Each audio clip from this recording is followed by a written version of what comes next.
operaciji nosa i na plastike, prije koliko je to bilo i kako je to prošlo?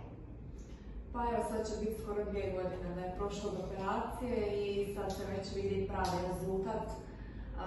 Eto, nisam bila baš zadovoljna svojim nosom i sad mogu reći da uz to i puno bolje dišem.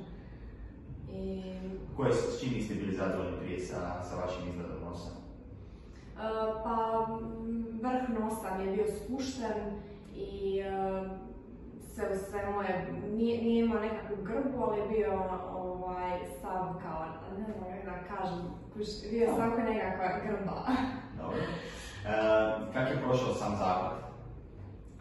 Pa eto, ja sam baš iznenađena kako je brzo prošao oporavak. Nakon 7 dana sam skinula kalup i već sam mogla normalno obavljati svoje aktivnosti, a za nekakvih 6-7 mjeseci se već vidio pravi rezultat, budući da je nos u početku bio još malo natečen, pa kasnije to sve došlo na svoje mjesto kako treba.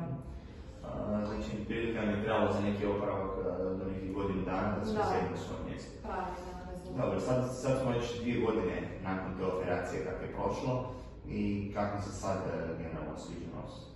Sad mi se sviđa potpuno jer izgleda baš prirodno i baš kako sam htjela. Dobro. Mislim, to je sad nekakav završni, zato i radimo intervju, zato što je nekakav završni period cijeljenja koji generalno treba nekom vremenu da taj nos sjede na svoje mjesto. Hvala vam. Hvala vam.